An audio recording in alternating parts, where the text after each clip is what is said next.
हरे राम राम राम हरे हरे, हरे कृष्ण कृष्ण कृष्ण हरे हरे, हरे राम राम राम हरे हरे, हरे कृष्ण कृष्ण कृष्ण हरे हरे। ओम श्री परमात्मे नमः। वसुदेव सुतं देवं कंस चाणूरमर्दनं देवकी परमानन्दम् कृष्णं वन्दे जगद्गुरु। अजोऽपि सन्न्यवात्मा भूतानामीशरोऽपि सन् प्रकृतिं स्वामिधिष्ठाय सम्भवामि आत्मया। यदा यदा हि धर्मस्य ग्लानिर्भवति भारत, अभ्युत्थानम् अधर्मस्य तदात्मानं सदाहम्। परित्राणाय साधूनां विनाशाय च दुष्कृतम्, धर्म संस्थापनार्थाय संभवामि युगे युगे। जन्म कर्म च देह मेवं यो वेति ततः ततः देहं पुनर्जन्म नेति मामेति सोजनम्। वीतराग भय क्रोधा मन्मया मामुपाश्रिता, बहु ज्ञान तपसा पूता मद्भावमागता। वसुदेव सुतं देवं कंस चाणूरमर्दनम्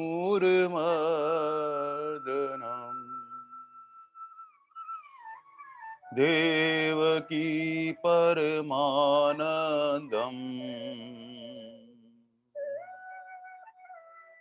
कृष्णं वन्दे जगद्गुरुम्।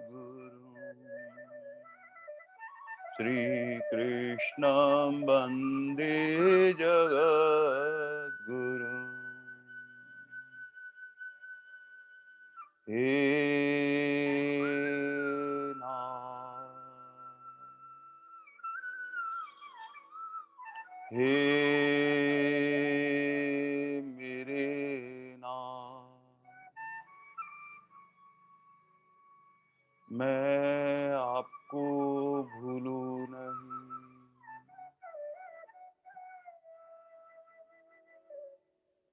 हरि शरणम। अनंत कोटि ब्रह्मांड नायक परापर परब्रह्म परमेश्वर भक्तवांचा कल्पतरु शरणागत वत्सल भगवान श्री कृष्ण की महती करुणा कृपा से भगवान के श्रीमुख से मंगलमय वो वाणी जिसको जो भी साधक जो है श्रद्धा के साथ सुनता है तो धीरे धीरे उसको एक शांति का अनुभव होने लगता है। भगवान की दिव्य वाणी का ही प्रभाव है। धीरे धीरे धीरे धीरे धीरे धीरे क्या होता है, भीतर से वो शांति सुख में परिणित होने लगती है। लेकिन सुख के साथ में तो हमेशा दुख भी जुड़ा रहता है। लेकिन जैसे जैसे हमारा स्वभाव परिवर्तन होता है, हम भगवान की दिव्य वाणी के अनुसार अनुसरण करते अपना जीवन को दिव्य बनाते हैं और गीता जी के अनुरूप अपने स्वभाव को बदलने का प्रयास करते हैं। सब करते तो परमात्मा ही हैं, पर भीतर से बस भगवान की कृपा का अनुभूत करते करते करते उस वाणी के अनुरूप अपना जीवन बनाने लगते हैं। तब क्या होता है कि हमारी यही वाणी जो है इसमें भगवान के छोटे-छोटे छुपे हुए सूत्र प्रकट होने लगते हैं और प्रकट होकर अरे! अब तो हमारा जीवन ऐसा ही होना चाहिए और एक-एक बात को आत्मसात करते एक स्थिति ऐसी बन जाती है कि यही दिव्य वाणी हमारा कल्याण करने लग जाती है। अर्जुन के मन में अनेक शंकाएँ थी और शंकाओं का समाधान करते हुए भगवान ने राज विद्या, राजगुहा योग में सब विद्याओं का राजा, इतना पवित्र, इतना उत्तम ये विद्या, इतनी गोपनीय गोपनीय बातें, भगवान जो भी पात्र होता है अर्जुन के जैसे, उसको सामने प्रकट करना चाहते हैं। सुनते तो सभी हैं हम लोग, ऐसी बात नहीं है, लेकिन भीतर से आत्मसात वही होती है जब जहां कहीं हमारी कहीं दोष दृष्टि समाप्त हो जाती है। भगवान में जितनी हमारी श्रद्धा, विश्वास और निष्ठा परिपक्व होने लगती है, शब्द यही होते हैं। शब्द तो कहीं परिवर्तन नहीं, शब्द ब्रह्म जो है वही है, लेकिन भगवान अपनी कृपा से उसको जना देते हैं। तब हमें लगता है अरे! इसमें तो भाव बहुत उच्च कोटि का है और भगवान के ये जो एक-एक भाव से भावित हुए हुए शब्द भीतर जाते हैं, तब एक आनंद की अनुभूति होती है। तब भी अनेक शंकाओं का समाधान करते हुए भगवान के सामने अर्जुन प्रश्न करते हैं और वो सभी प्रश्न हमारे ही होते हैं। अर्जुन तो एक निमित्त मात्र है। अर्जुन जो है हमारी तरफ से प्रतिनिधित्व कर रहे हैं। हमारे मन में ऐसे-ऐसे प्रश्न उपजते ही नहीं हैं। लेकिन बाद में पता लगता है अरे ये प्रश्न तो मेरा प्रश्न था, जो अर्जुन पूछ रहा था। और ऐसे करके भगवान अर्जुन के माध्यम से हमें समाधान देते हैं। हम सुबह से लेके शाम तक अनेक प्रकार के साधन करते हैं। साधन करते-करते कभी-कभी भीतर का ऐसा भाव प्रकट होने लगता है कि अरे! हमें कब मिलोगे प्रभु आप?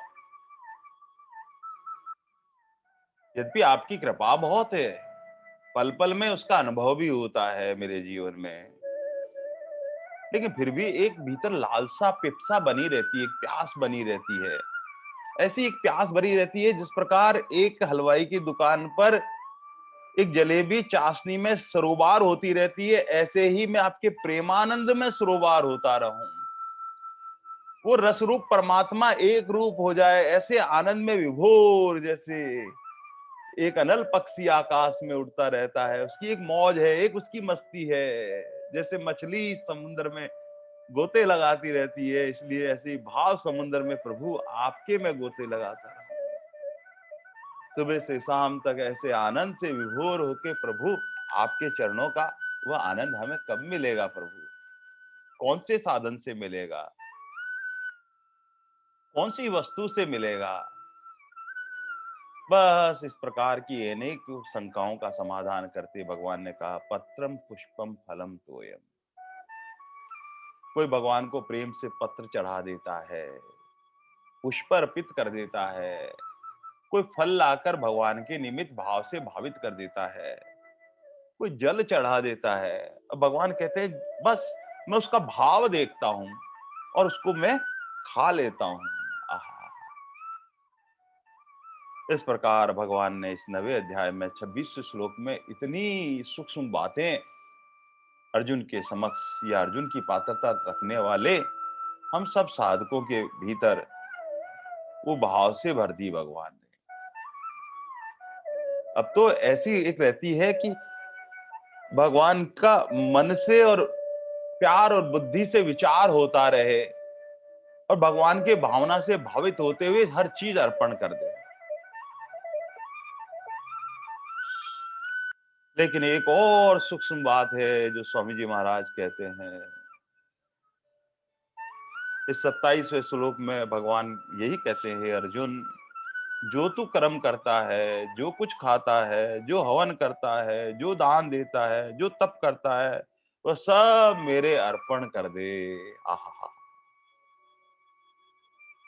स्वामी जी महाराज कहते हैं कि सूक्ष्म जो भी हम पत्रम पुष्पम फलम तोयम, पत्र भी कहीं न कहीं बगिया में जाकर या मंदिर में जाकर, जहाँ माँ तुलसी का पौधा है, वहाँ जाकर पत्र लाया जाता है और फिर उसमें भाव से भावित करके भोग में धरा जाता है, भगवान के चरणों में धरा जाता है। ऐसे ही फूल भी कहीं बगिया में जाकर वहाँ तोड़कर भगवान की भाव से भावित करते हुए उनके चरणों में अर्पित किया जाता है। फल भी कोई बगीचे में से या बाजार में जाकर कोई फल लाने की क्रिया होती है। जल भी लाकर भगवान के चरणों में अर्पित किया जाता है। लेकिन सब भगवान ने कहा, अरे इनमें भाव तो मुख्य है ही, लेकिन अगर ये सब कुछ भी नहीं हो तब भी मेरी प्राप्ति हो सकती है। और भगवान प्राप्ति के लिए यही कहते हैं कि जो तू कुछ कर्म करता है वो सब मेरे को अर्पण कर दे। प्रातः काल उठते ही जो आंख से देखे, कान से सुने, हाथ से कुछ भी भगवान के लिए क्रिया हो, सब ऐसा लगे कि भगवान के लिए करें। प्रातः काल उठकर अगर नहा रहे हैं, स्नान कर रहे हैं, तो ठाकुर जी का दिया हुआ शरीर है, बस इस शरीर को ठाकुर जी का स्वच्छ रख रहे हैं। जो भोग भीतर भगवान के अरोग रहे हैं तो प्रसाद के रूप में, तो भगवान के रूप में यज्ञ ही कर रहे हैं। हर कदम एक एक चलकर हम जब परिक्रमा कर रहे हैं तो प्रदक्षिणा हो रही है भगवान की। ऐसे उठते बैठते चलते फिरते सब क्रिया परमात्मा के लिए वहां अर्पण कर देनी है। भगवान ने कहा कि इसमें वस्तु की भी आवश्यकता नहीं है। वस्तु में भी कुछ खर्च होता होगा, कुछ क्रिया होती है, लेकिन कुछ लौकिक क्रिया ऐसी होती है वो सहज परमात्मा के लिए होती है। और भगवान कहते हैं कि वो सब कुछ मुझे अर्पण करता है तो मुझे इतनी खुशी होती है, इतनी प्रसन्नता होती है। जैसे एक माँ का छोटा बालक होता है 1.5-2 साल का, वो क्या करता है, एक उसका सहज स्वभाव होता है। वो आके कभी नाचता है, कभी तुतलाली भाषा में बोलता है, कभी रसोई में चला जाता है और कहता है, माँ माँ मुझे आटा दे दो, मैं चिड़िया बनाऊंगा, मैं रोटी बनाऊंगा। वो एक सहज उसकी क्रिया है। और उसके कभी आता है, कभी नाचता है, कभी उठता है, कभी बैठता है, इस तरह। और माँ हर क्रिया को देखकर भीतर ही भीतर एक आनंदित होती रहती है। कहीं उस बालक का ऐसा भाव नहीं होता है कि मैं क्रिया करके इनको प्रसन्नता के लिए कर रहा हूं। वो अपने स्वभाव से कर रहा है, उसका स्वभाव है। और स्वभाव को देखकर माँ और माँ के जितने कोई रिश्तेदार हैं, सब उसको देखकर एक आनंद का अनुभव करने लगते हैं। ये कैसे बोलता है, ये कैसे चलता है, ये कैसे नाचता है। उसकी सब क्रिया एक स्वभावजन होती है। बस ऐसे ही अंतर्यामी प्रभु भीतर विराजमान होकर अपने प्यारे भक्त को देखते रहते हैं। प्रातः काल उठकर जब स्नान करता है तो जल से स्नान करते वक्त इनको ओम नमः शिवाय, ओम नमः शिवाय, ओम हो श्री गंगे, हर हर गंगे ऐसे करके स्नान करता है। और फिर भाग कर फिर प्रभात बेला में मंगला में ठाकुर जी के दर्शन करने जाता है। वहीं से भागता दौड़ता और वहां ठाकुर जी के दिव्य आनंद से उस मंगला आरती का दर्शन करके आनंद से विभोर हो जाता है। और वहां प्राप्त तुलसी पत्र को पहले आंखों पर इस तरह से धरता है, हृदय में लगाता है, फिर पाता है। अंतर्यामी प्रभु एक एक क्रिया को देखकर रीझ जाते हैं। देखो इसका कितना सुंदर भाव है। वह कहीं उसका दिखाने का भाव नहीं होता है, एक उसकी सहज, उसके स्वभाववश क्रिया हो रही है।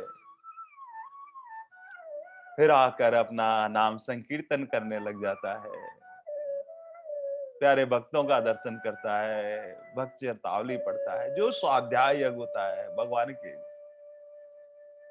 भीतर ही भीतर भगवान को रिझाता रहता है। और वो सुखानुभूति होने के बाद में उस सब क्रिया को भगवान के अर्पण कर देता है। ये प्रभु आपकी कितनी कृपा है, आपकी कितनी दया है। पल पल में बस ऐसे आनंद से विभोर हुआ भगवान कहते हैं कि वो जो भी करता है वो उससे जो सहज क्रिया होती है उससे धीरे धीरे धीरे धीरे उसका विश्वास परिपक्व होता रहता है। आगे चलकर उसका क्या फल मिलेगा वो फल से आसक्ति नहीं रखता है, अपने आप को विलग कर लेता है। उसे ध्यान नहीं रहता है कि मैं क्या कर रहा हूँ, बस उसको ऐसा लगता है कि बस दिन भर सब क्रिया प्रभु के लिए, इन सब से मेरे प्रभु कितने प्रसन्न होते हैं, कितने प्रभु के लिए वो तप भी करता है, प्रतिकूलता में भगवान को याद करता रहता है, यही तो तप है। हर क्रिया परमात्मा से युक्त कर देता है।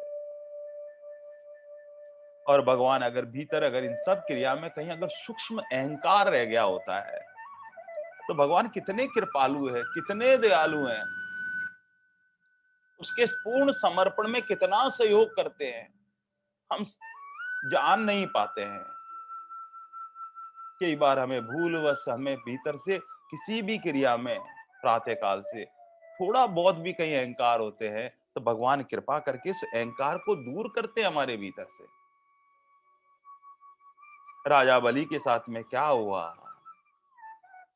शुक्राचार्य जी ने यज्ञ करने के बाद में कहा, ये जो बटुक ब्राह्मण आया हुआ है ना, ये सर्वस्व तेरा हर लेगा। अरे ये दिखने में बहुत छोटा सा है, लेकिन ये महाविष्णु है, यही तेरे द्वार पर आया हुआ है, ये सब कुछ तुम्हारा छीन लेगा। राजा बलि ने कहा, अरे गुरुदेव, पहले तो मैं इन्हें बटुक ब्राह्मण ही समझ रहा था, पर आप जब कह रहे हो ये तो महाविष्णु साक्षात पधारे हैं, ऐसा कहां मेरा सौभाग्य है। मैं अपना सर्वस्व अर्पण करना चाहता हूं।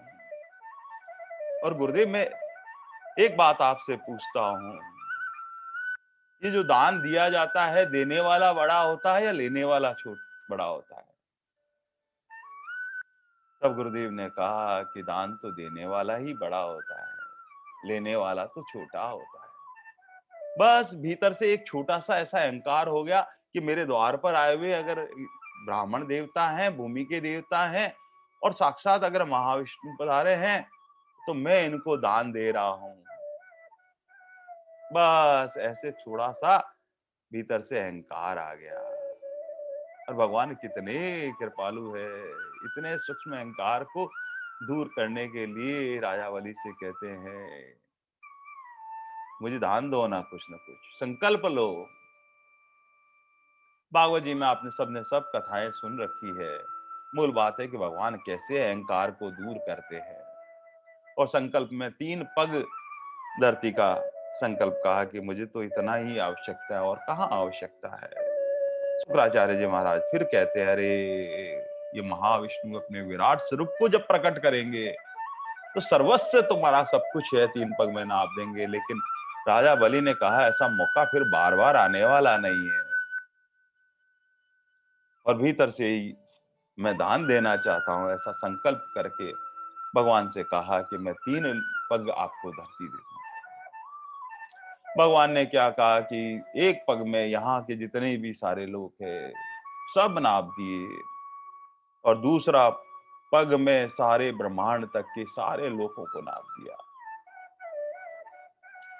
अब तीसरा पांव जब धरना था, तब राजा बलि को कहा, अब बताओ ये कहां रखूंगी तीसरा पांव।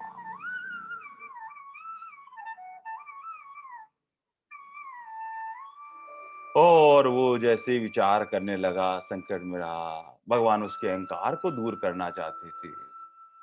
राजा बलि ने कहा कि सर्वस्व तुम्हारा मैंने ये ले लिया है, अब तुम्हारे पास कुछ बचा ही नहीं है, अब ये तीसरा चरण कहाँ रखूं इस तरह से। तुम्हारे मन में ये भाव था ना कि देने वाला बड़ा होता है, लेने वाला छोटा होता है। बस महाप्रभु ने क्या किया, सेवकों से कहा कि इसका सब कुछ मेरे पास है, इस बलि को गिरफ्तार कर दो, बंधन में डाल दो। उसकी बहुत ज्ञानवान एक पत्नी थी, विंध्यावली। उसने प्रभु की प्रार्थना की, हे प्रभु, हम तो यूं ही अहंकार करते रहते हैं, अनंत कोटि ब्रह्मांड नायक, आपके एक एक रोम में अनेक ब्रह्मांड है, तो ये ब्रह्मांड में ये जो शरीर है, ये भी तो आपका ही है।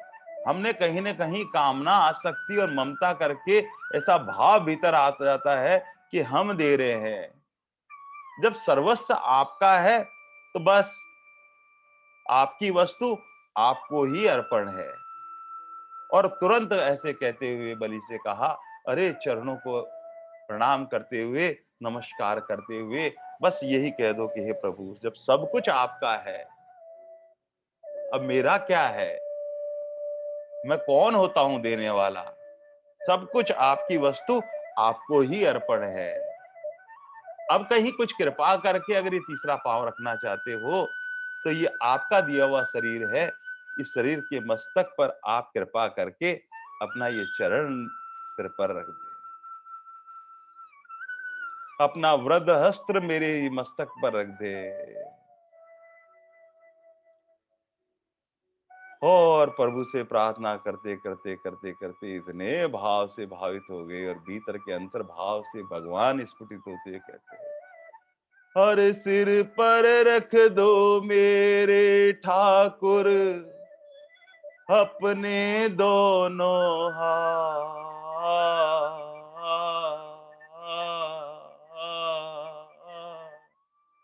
देना हो तो दीजिए जन्म जन्म का साथ।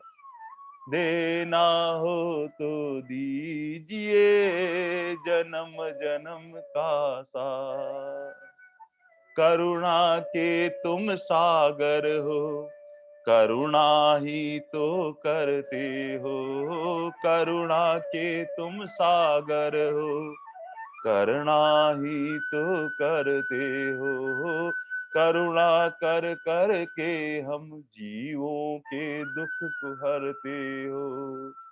अरे करुणा निधान तेरी कृपा, हरे करुणा निधान तेरी कृपा, बरसे दिन और रात। देना हो तो दीजिए जन्म जन्म का साथ।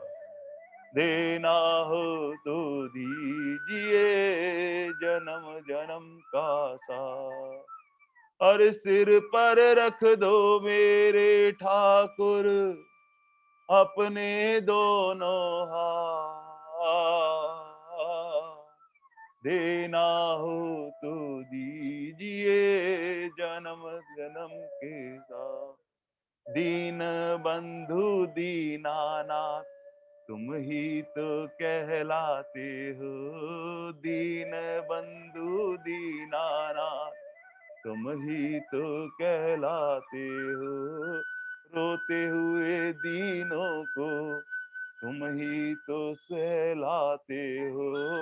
रोते हुए दीनों को तुम ही तो सहलाते हो।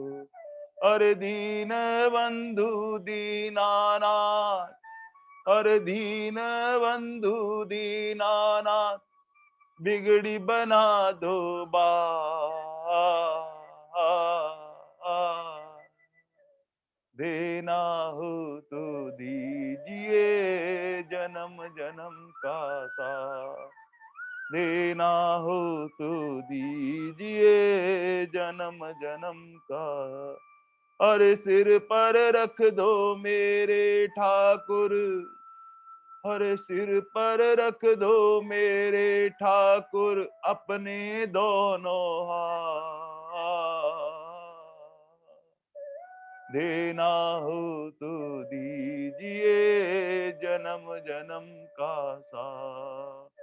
देना हो तो दीजिए जन्म जन्म का साथ। करुणा कृपा तेरी बरसे ऐसी दया दिखला देना। करुणा कृपा तेरी बरसे ऐसी दया दिखला देना। मेरे जीवन रथी बनो, जीवन को तुम चला देना। मेरे जीवन के रथी बनो, इस जीवन को चला देना। हर सबको पार लगाने वाले, हर सबको पार लगाने वाले, मुझको पार लगा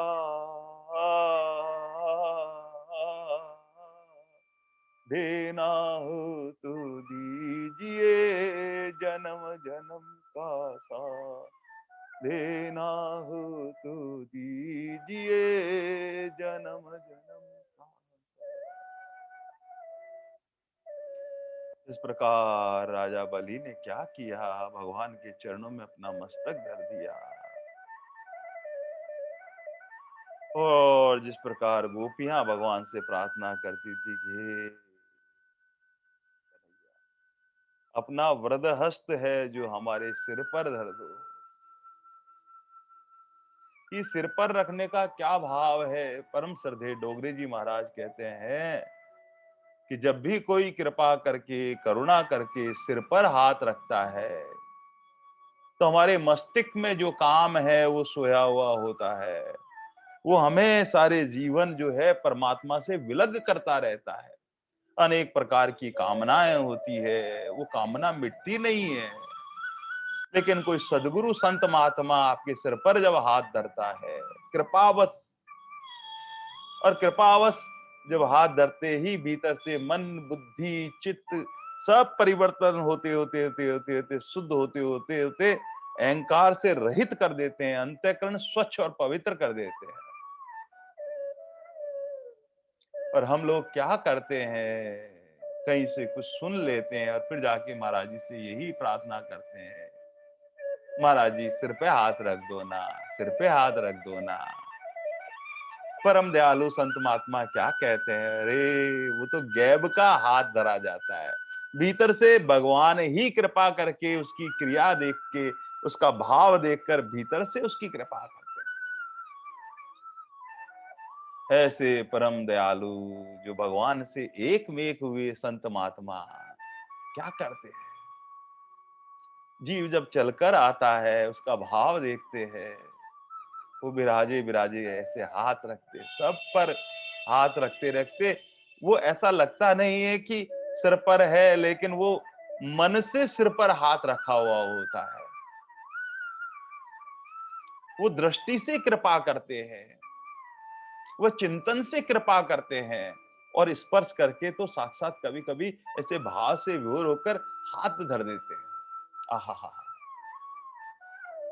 वो बड़भागी होता है जो इस कृपा प्रसाद को भीतर आत्मसात करता है। उनके बरसों नेत्रों से बरसने वाली करुणा का वह स्वादन करता रहता है, सारे दुखों को मिटा देता है।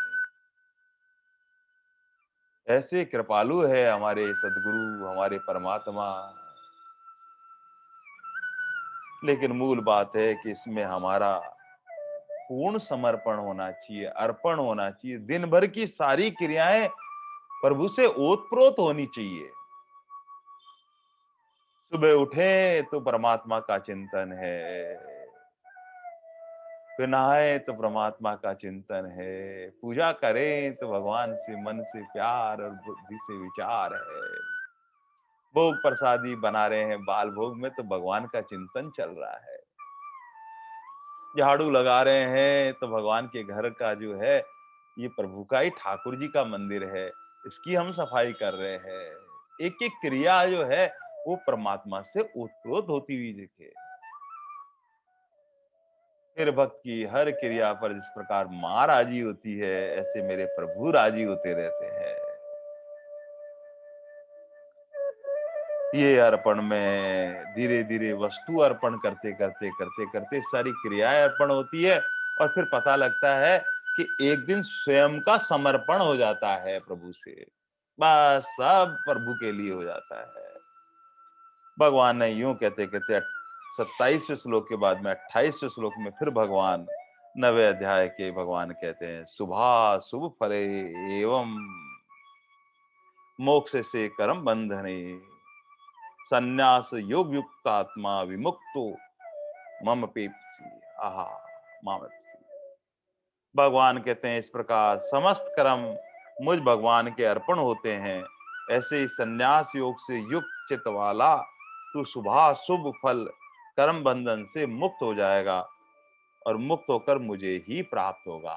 आहा, भगवान कितने कृपालु हैं, कितने दयालु हैं।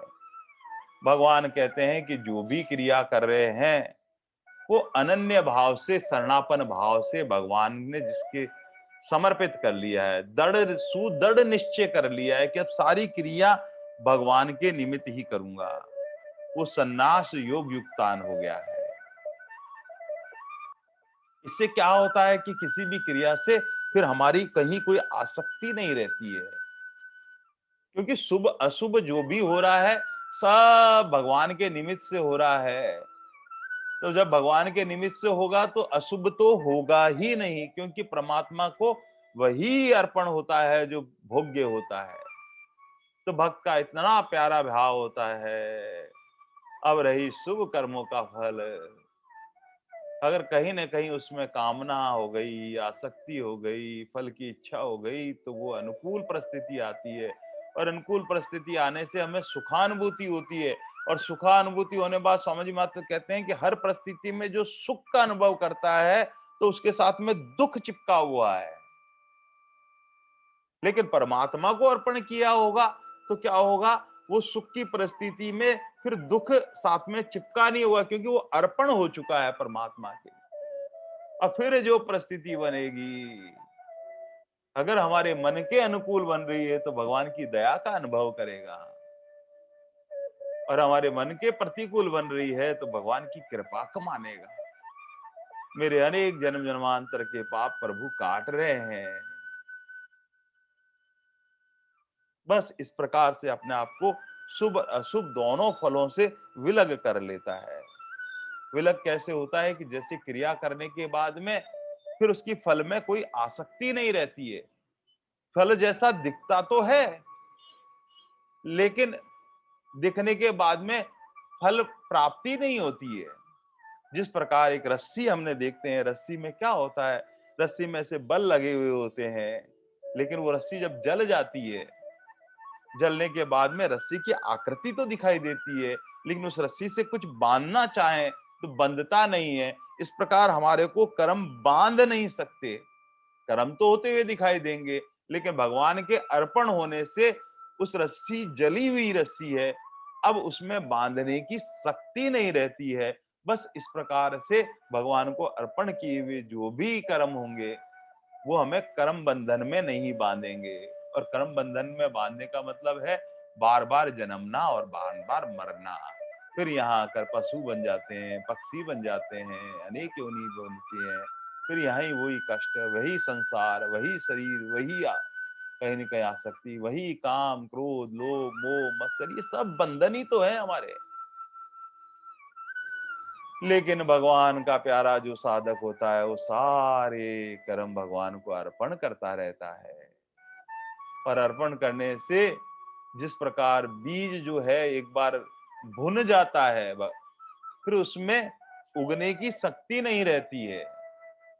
एक बार बीज जो है कहीं अग्नि के संपर्क में आने से भुन गया, और ऐसे ही जो अर्पण होने से परमात्मा से संयुक्त हो गया है, अब वो बीज जिस प्रकार अंकुरित नहीं हो सकता, वह पुष्पित नहीं हो सकता, वह फलित नहीं हो सकता, बस ऐसे ही भगवान के निमित्त किया हुआ कर्म फिर हमें फल में बांध नहीं सकता, क्योंकि भगवान के वो अर्पण हो चुका है। प्रभु ऐसी कृपा करके संयुक्त करके क्या करते हैं, हमारे भीतर जो कर्तृत्व का कहीं कोई भाव होता है उसको मिटा देते हैं। भोक्तत्व का कहीं न कहीं सूक्ष्म वासना रहती है, उस वासना को मिटा देते हैं। और कुछ भी क्रियाक्रम करने का कोई भीतर अहम होता है, भगवान क्या कहते हैं, उस अहम को भी मिटा देते हैं। ये अर्पण इतना इतना इतना जो भी कर्म है, इससे कर्तृत्व मिट गया, भोक्तत्व मिट गया और अहमता सब मिट जाती है।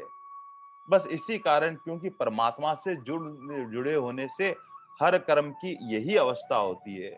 दिखने में धान जैसा दिखता है पर बोने में फल नहीं होता है। दिखने में कर्म जैसा होता है, लेकिन न उसमें पुण्य होता है, न उसमें पाप होता है। बस फिर शुभ भी गया और अशुभ भी गया। वो सब किसको प्राप्त होंगे? वो सब भगवान को अर्पण करने से भगवान को ही प्राप्त हो जाते हैं। भगवान इतनी सूक्ष्म-सूक्ष्म बातें अपने साधक जो जिज्ञासु होता है, उसको बताते रहते हैं। वरना हम बरसों पहले हमने कोई दान किया है, कोई पुण्य कर्म किया गया है, उसको सारी जिंदगी बताते रहते हैं, अरे तब ऐसी घटना घटी थी जब मैंने ऐसे किया था, मैंने ऐसे किया। उसने अभी तक छोड़ा नहीं है उस बात को। मूल बात है प्ले योर रोल एंड गो।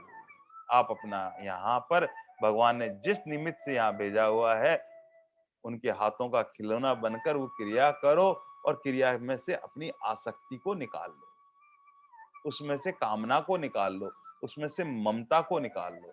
और ऐसा जीवन जो जीता है साधक, उसके भीतर तो आनंद आनंद आनंद आनंद की अनुभूति है। प्रातः काल से रात्रि तक जो भी क्रिया हो, वो परमात्मा का निमित्त हो। अब वो बिगड़े सुधरे सब ठाकुर जी पर निमित्त है।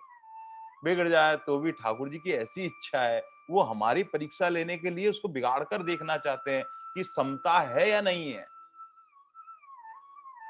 उस क्रिया को उस पदार्थ से ऐसा करके किसी ऐसी जगह किसी को देते हैं और फिर कहते हैं अरे मैं तो इतने भाव से लाया, ये सब कुछ हुआ, अरे उन्होंने उनको दे दी। प्रभु हमारे देखते हैं उस वस्तु से हमारी ममता कितनी है। बस भगवान के अर्पण होने पर बस अब भगवान जाने वो क्या करना चाहते हैं। ऐसे भगवान हमारी आसक्ति मिटाना चाहते हैं, ममता मिटाना चाहते हैं और सब कामनाओं को मिटाना चाहते हैं। ऐसे कहते-कहते अर्जुन के मन में एक और भाव आया कि क्या प्रभु सब लोग आपको प्राप्त हो जाते हैं या सबको आने के लिए कोई विशेष योग्यता होती है या कोई विशेष पात्रता होती है या कोई जान पहचान की आवश्यकता होती है, किस प्रकार से आपको प्राप्त हो जाते हैं? भगवान 29वें श्लोक में कहते हैं, हे अर्जुन, मैं समत्व रखता हूं सब में, ममता ऐसी रखता हूं कि सब प्राणी मेरे हैं और समता ऐसी रखता हूं कि सब में वो ही आत्मा रूप में मैं ही हूं। बस भगवान यही सिखाता है कि सम अहम सर्वभूतेषु न देश्य अस्ति न प्रिय न भजन्ते तू माम भक्त्या मैं तू तेषु च अपि अहम। हे अर्जुन, मैं सब भूतों में समभाव से व्यापक हूँ। न मेरा कोई अप्रिय है न मेरा कोई प्रिय है, परंतु जो भक्त मुझ में बसते हैं उनमें मैं और वे मुझ में प्रत्यक्ष रूप में प्रकट है। आहा हा। यहाँ भगवान बस ऐसी बात कहते हैं, मैं सबके लिए समान रूप से हूं, सबके लिए मैं समान हूं अर्थात समभाव में हूं, सब पर मेरी बराबर कृपा है। जिस प्रकार भगवान की करुणा कृपा सब में सबके लिए समान रूप से बरसती है, लेकिन क्या होता है, वह कृपा जब बरसती है तो ठहरती कहाँ है? जहां दीनता होती है। जिस प्रकार बरसने वाला जल पहाड़ पर टिक नहीं सकता है, ऐसे हमारे भीतर का अगर अहंकार के पहाड़ खड़े कर रखे हमने, तो उस पर टिकेगा नहीं वो। और बहता बहता बहता बहता कहाँ आकर जल ठहरता है? जहां पर नीचा स्थान होता है, कहीं खड्डा होता है, वहां जल ठहर जाता है। बस ऐसे ही भगवान की करुणा कृपा जो है, जहां दीनता है, गरीबी है, सरलता है, सहजता है, सद्भाव है, बस वहां आकर वो ठहर जाता है। सबके भीतर भगवान समान होने पर भी भक्त के लिए एक विशेष कृपा लिए होते हैं। इसमें भगवान का कहीं कोई दोष दृष्टि नहीं है, सबके लिए भगवान समान है। लेकिन जिस प्रकार सूर्य देव सब में प्रकाश देते हैं और जहां स्वच्छ होते हैं वहां वहां प्रतिबिंब दिखाई देता है, वो कांच हो जल हो सब जगह उसका प्रतिबिंब दिखाई देता है। लेकिन कहीं लकड़ी अगर है काष्ठ है, तो उस काष्ठ में उस प्रकाश तो नहीं दिखाई देता है। इस प्रकार भगवान की कृपा, भगवान की दया, समभावता सब पर समान रूप से है, लेकिन पात्र पे निर्भर करता है कि वो पात्र कितना स्वच्छ है, कितना पवित्र है, कितना निर्मल है। जितना निर्मल है, उसके घट में प्रकाशमान रूप में दिखाई देते हैं प्रभु हमारे। इसीलिए संत महात्माओं का हृदय में प्रभु सदा विराजते रहते हैं। भगवान में कहीं कोई पक्षपात वाली बात नहीं है, लेकिन मूल बात है जीव की जैसी योग्यता होती है, जैसी उसकी इच्छा होती है, जैसी उसकी भावना होती है, वैसा ही उसको फल प्राप्त होता रहता है। जिस प्रकार माँ गंगा हिमालय के प्राचीर से बहती बहती भगवान के चरणों से निकली हुई गंगा माँ प्रवाह होता रहता हरिद्वार में, और वहां पर वो घाट पर बैठा हुआ जो कई व्यक्ति होते हैं, वो क्या करते हैं, वहां पहुंचने के बाद में भी वहां संसार की बातें करते रहते हैं। वो माँ तो सब पर कृपा समान रूप से करने वाली है, लेकिन वहां बैठकर भी अगर संसार की बात करते रहेंगे तो उसको ऐसा ही फल प्राप्त होता है। कुछ लोग यहाँ से वहां चले जाते हैं और ऋषिकेश के आगे जाकर वहां पर कोई नाव ले लेते हैं, वहां रेस्टलिंग करते हैं, वहां खेल कूद तमाशा करने लगते हैं पवित्र माँ गंगा जल में। अब उन्हें क्या फल प्राप्त होगा? जैसा उसका भाव होगा वैसा ही उन्हें फल प्राप्त होता है।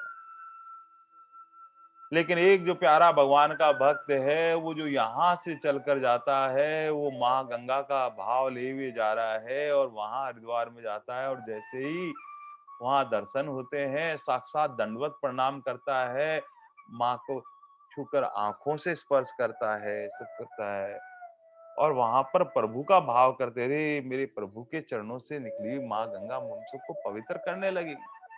बस ऐसा भाव करने से समभाव परमात्मा उसके भाव के अनुसार उनको फल देने लगते हैं।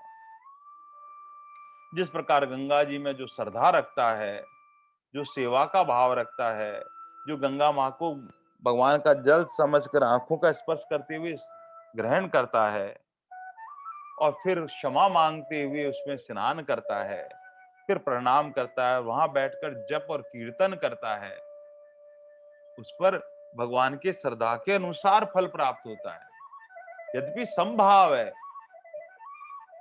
गंगा मैया में कहीं कोई दोष दृष्टि नहीं है, लेकिन हम अपनी पात्रता के अनुसार ही फल प्राप्त करते हैं। अगर हम वहां बैठकर संसार की लौकिक बातें करते हैं तो हमें वैसा ही फल प्राप्त होता है, और वहां बैठकर गंगा के तट पर बैठकर भगवान का चरणों का ध्यान करते हुए, माँ गंगा का ध्यान करते हुए जो नाम स्मरण करता रहता है, उन्हें भगवान के चरणों का प्रेम प्राप्त होने लगता है।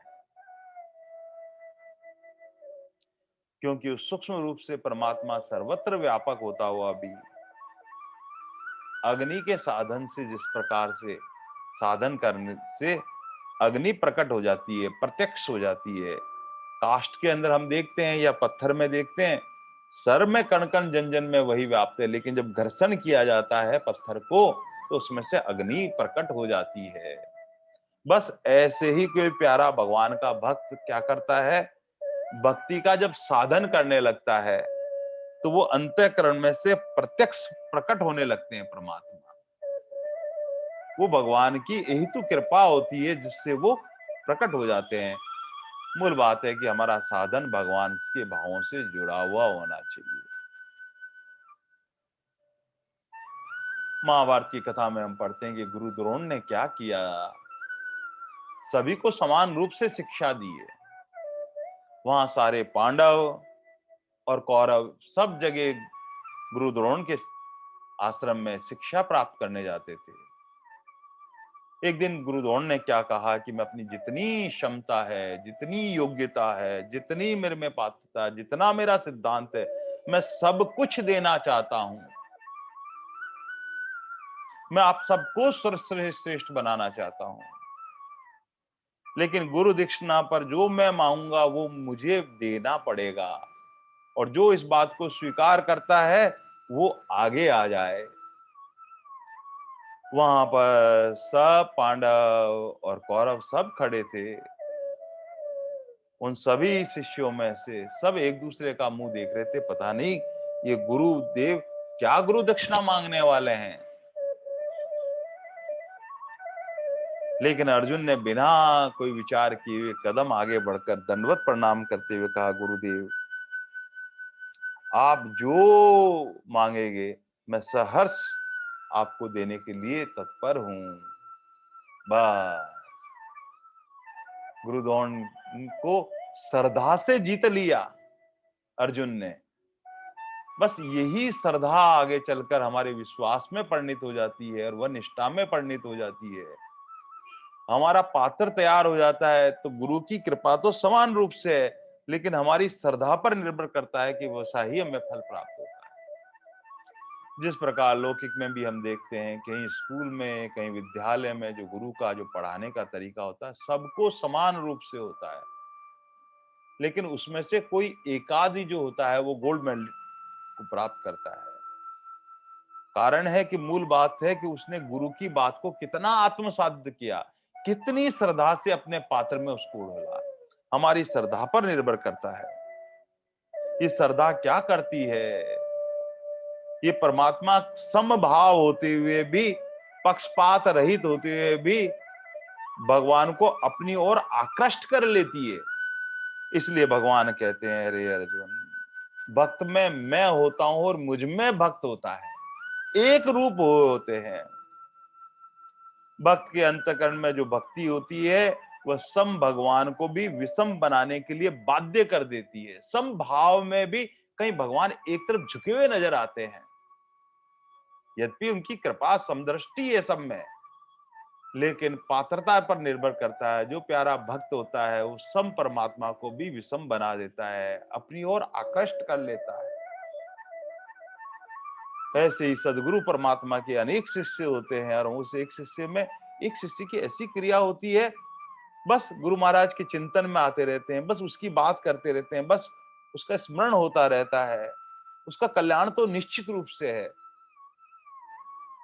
मूल बात है कि उसकी श्रद्धा है, उनकी विश्वास है, उसकी शरणागति है। बस जो लगातार प्रेम से सेवा करता रहता है, भगवान उसके लिए कुछ और ही हो जाते हैं। ये प्रेम और समर्पण का परिणाम है।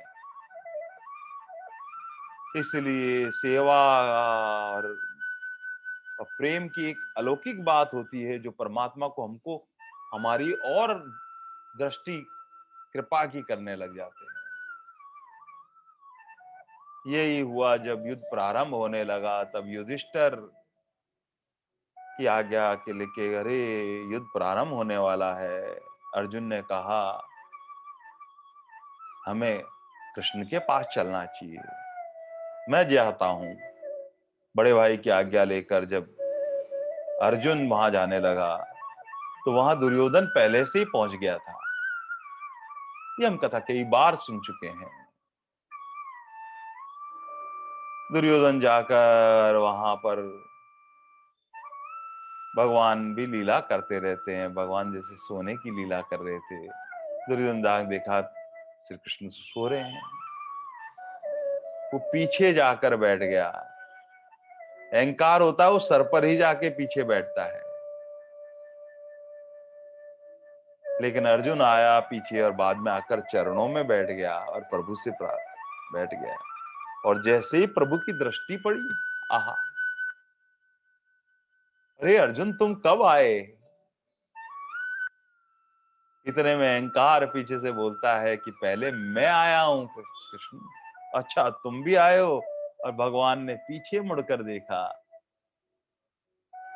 और कहते हैं संत महात्माओं का भाव है कि भगवान ने वक्र दृष्टि जिस पर पड़ जाती है, युद्ध का परिणाम तो तभी निकल गया था जब भगवान ने वक्र दृष्टि से दुर्योधन को देखा था। अच्छा तुम भी आए हो? अरे दुर्योधन आओ भाई। फिर कहा कि दोनों का युद्ध होना निर्णय ले लिया है और हम आपकी सहायता लेने आए हैं। भगवान ने कहा भाई मैं निशस्त्र निस्पृहा, और एक तरफ मेरी नारायणी सेना है, जो चाहना चाहे लो लो। और पहले पहले कहा कि अर्जुन तुम मांगो, तुम छोटे हो इसलिए, ये अधिकार देते हुए। और अर्जुन ने कहा कि प्रभु, भले ही आप निशस्त्र हो, निष्प्राह हो, चाहे युद्ध में शस्त्र नहीं उठाएंगे, लेकिन मैं फिर भी आपको ही मांगता हूं प्रभु। आहा, भगवान ने कहा, रे तुम सोच विचार कर कुछ मांगो अर्जुन, तुम क्या मांग रहे हो? इतने में दुर्योधन बोला, बस इसने एक बार कह दिया, बस इसके मुंह से निकल गया सो निकल गया, बार बार क्या पूछना, बस मुझे तो नारायणी सेना चाहिए। और अर्जुन भगवान को ही चाहता था। भगवान ने ये निर्णय दे दिया कि एक तरफ मेरी नारायणी सेना है और एक तरफ मैं हूं। कुछ देर बाद दुर्योधन वहां से चला गया। तब भगवान ने अर्जुन से कहा, अरे मैंने तुझे पहले अवसर दिया था, और मैं किस काम का हूं जब मैं शस्त्र नहीं उठाऊंगा, कोई अस्त्र नहीं उठाऊंगा, दुश्मनों में किस प्रकार लड़ना है, इनमें आवश्यकता होती है। तब अर्जुन ने कहा, हे केशव,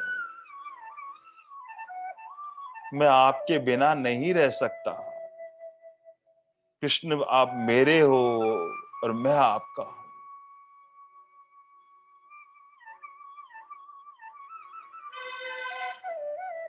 और भगवान ने ऐसा भाव देखा तो भगवान ने कहा, "अरे अर्जुन, मैं भी तो तेरे बिना नहीं रह सकता, लेकिन फिर भी तुम विचार तो करते। बोल प्रभु, मैं आपका ही हूं, चाहे अब कुछ भी हो परिणाम, वो परिणाम मेरे अनुकूल हो प्रतिकूल हो, मैंने तो सर्वस्व आपको सौंप रखा है।" और ऐसे कहते कहते अर्जुन ने भगवान से कहा, अब सौंप दिया इस जीवन का सब भार तुम्हारे हाथों में है, जीत तुम्हारे हाथों में और हार तुम्हारे हाथों। मेरा निश्चय बस एक यही, एक बार मैं तुमको पा जाऊं, अर्पण कर दूं दुनिया भर का सब प्यार तुम्हारे हाथों में। अब सौंप दिया इस जीवन का सब भार तुम्हारे हाथों में। जो जग में रहूं तो ऐसे रहूं, यूं जल में कमल का फूल रहे, मेरे सब गुण दोष समर्पित हो भगवान तुम्हारे चरणों में। अब सौंप दिया इस जीवन का सब भार तुम्हारे चरणों में। यदि मानुष का मुझे जन्म मिले, तब चरणों का पुजारी बनूं, इस पूजक की हर सांस सांस तार तुम्हारे हाथों में।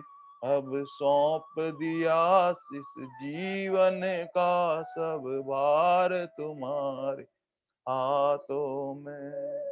जब संसार का मैं कैदी बनूं, निष्काम भाव से कर्म करूं, फिर अंत समय में प्राण तजूं, निरसार का तुम्हारे हाथों में।